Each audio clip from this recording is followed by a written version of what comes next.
A very good morning to everyone. Okay, last class that part anyhow. Phosphine and phosphorus halides completed. Now we will discuss about oxides of phosphorus.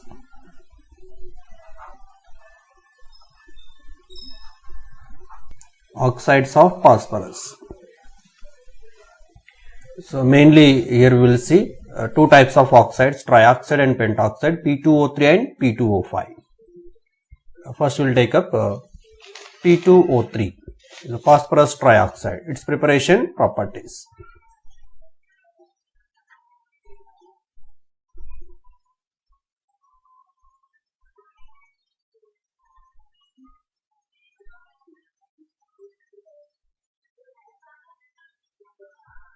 Phosphorus trioxide. But phosphorus trioxide mainly it exists as a dimer, so we can write phosphorus trioxide as P4O6. Its dimer form. And preparation, phosphorus when directly combined with oxygen but limited supply of oxygen can give P4O6.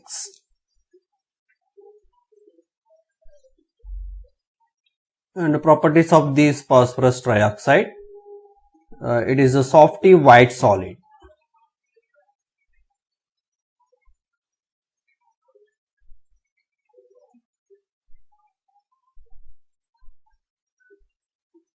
Softy white solid.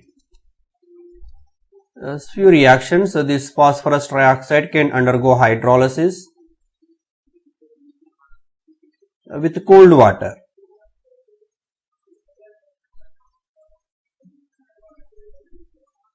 If you take cold water, we will get phosphorus acid. Phosphorus acid can be formed. So we can say phosphorus trioxide is an anhydride of the phosphorus acid.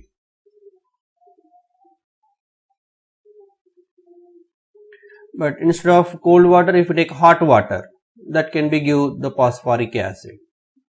Let me take P4O6.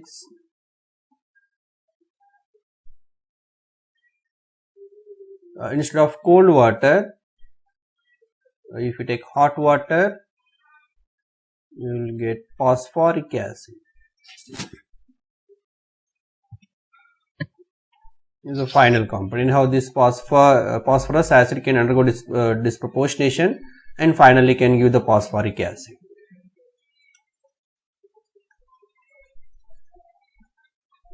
And P4O6 can react further with oxygen. It can give P4O10, phosphorus pentoxide. And P4O6 phosphorus trioxide, when you treat with chlorine, yes, POCl3.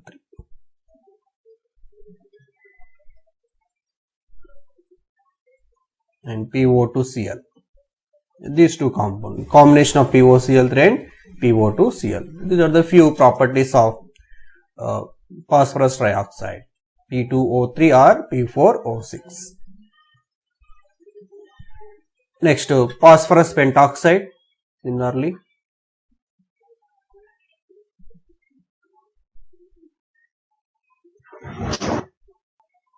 this we can write as P2O5, or it can exist as a dimer, P4O10, phosphorus pentoxide.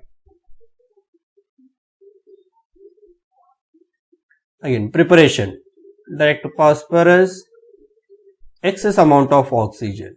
If you take limited amount, we will get trioxide, but if you take excess amount of oxygen, you will get P4O10. Again, as usual properties, just like phosphorus trioxides, it can undergo hydrolysis, it can give phosphoric acid, P4O10, 6 moles of water can give this phosphoric acid. But this phosphoric acid actually is a final product, but in between we will get various intermediates For example, if you take 2 moles of water instead of excess amount of water, you treat with this phosphorus pentoxide, will end up with metaphosphoric acid first. This is called metaphosphoric acid, HPO3.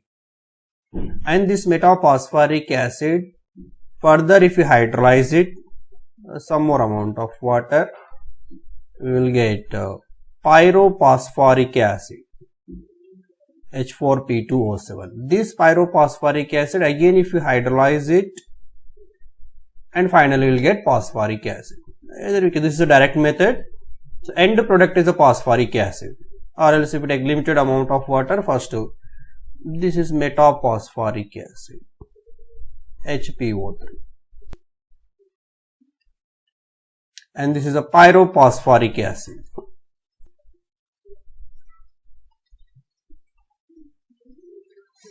So you will get like this.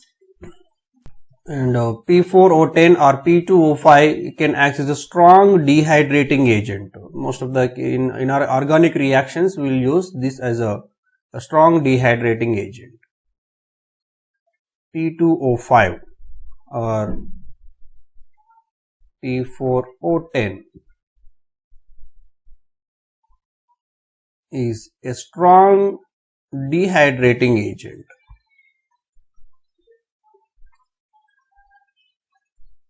This point is very important. P2O5 can act as a strong dehydrating agent. Few of the reactions with respect to dehydrating property. P4O10, if we treat with nitric acid,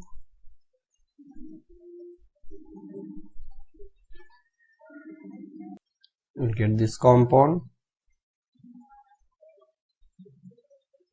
P4O10, if we treat with sulfuric acid, we will get sulfur trioxide, again metaphosphoric acid, HPO3, and some of the organic reactions. When this phosphorus pentoxide, if we treat with carboxylic acids, let me take here acetic acid. Acetic acid can undergo dehydration and it can give anhydrides. We will get acetic anhydride. And this is acetic anhydride.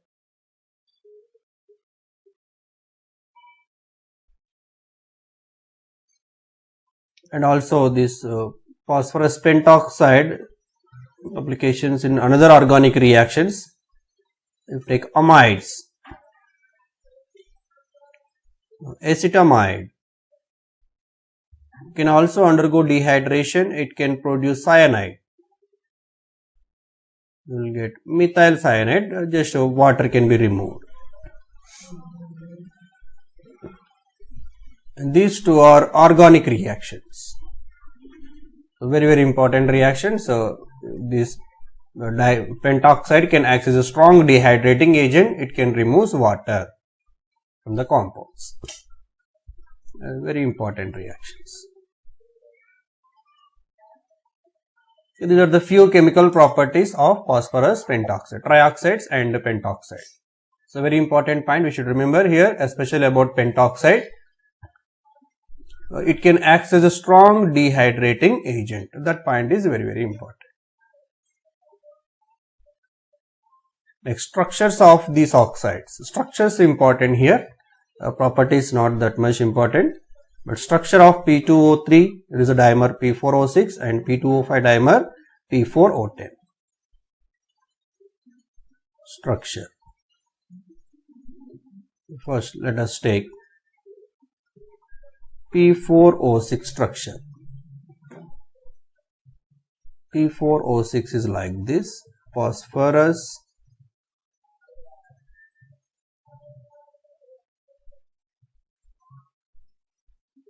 and 4 phosphorus atoms like the tetrahedral you can arrange. No bond actually between the phosphorus, just only dotted lines I am giving.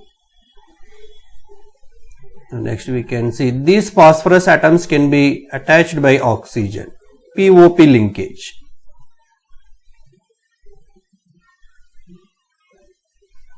And this is the structure of P4O6, 4 phosphorus atoms and 6 oxygen atoms. And here each oxygen atom can link with POP linkage. Here POP linkage and PO. These 4 phosphorus atoms they can link with through the oxygen, POP linkages.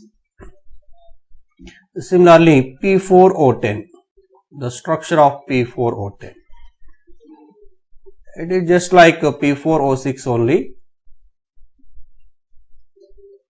Again, you can take like this.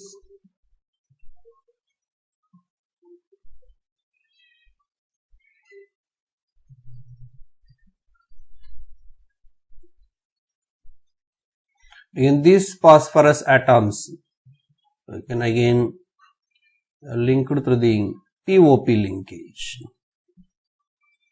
Like this. This is the structure of P4O10 and P4O6. But see, we have 4 more oxygens extra. And this each phosphorus here it carries a lone pair. It has a lone pair and it has a lone pair and this also lone pair. In this lone pair it can donate the vacant p orbital of oxygen.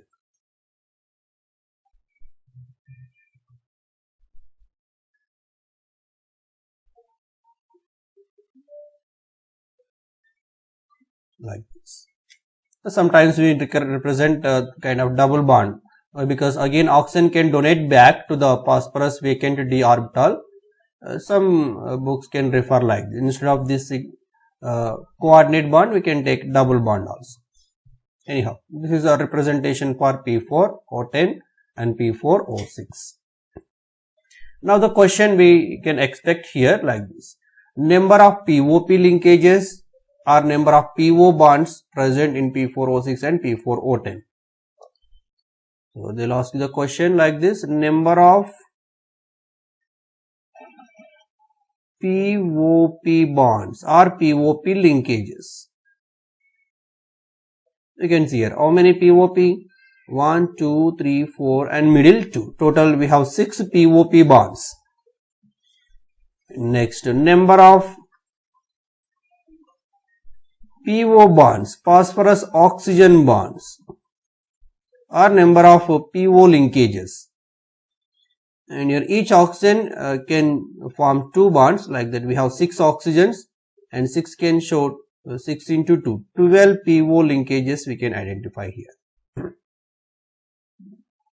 12 PO linkages and number of PP bonds.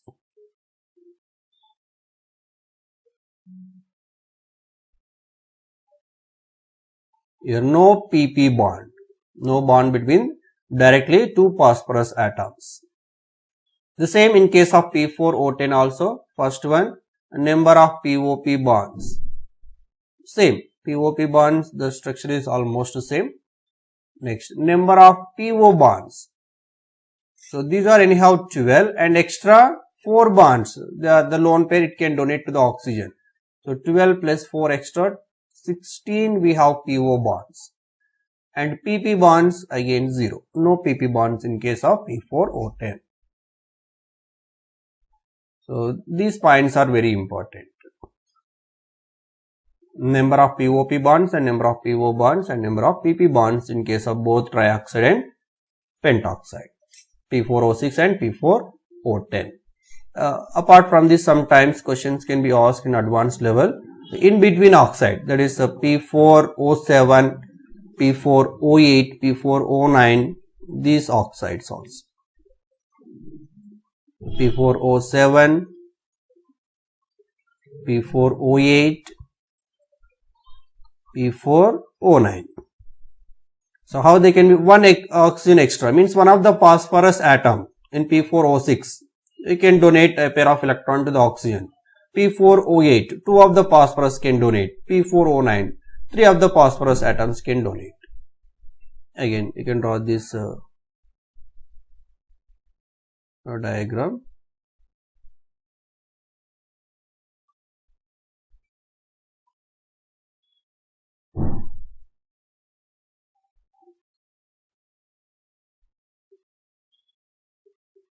So here anyhow we have 4 phosphorus atoms, they can carry the lone pair. Now in case of P4O7, one of the phosphorus atom can donate, then it can give this structure. That's it, one extra oxygen. Means we have one extra PO linkage. Same POP linkages are same. Everywhere POP linkages are constant. This is 6. This is fixed. No change at all. Only the change you can observe with PO linkages. So first case, that is a 12. Here you can observe 13 PO linkages. One extra. P4O8, you can observe 14 PO linkages. Again POP is the same. One more oxygen we will add here. And P4O9, one more extra oxygen, that is 15 PO linkages, one more extra oxygen we can add here. And if it is P4O10 and the last oxygen, there 16 PO linkages. POP is constant and no PP. Only variation with the PO linkages. So the important concept, the last part in the 15th group. Oxyacids of phosphorus.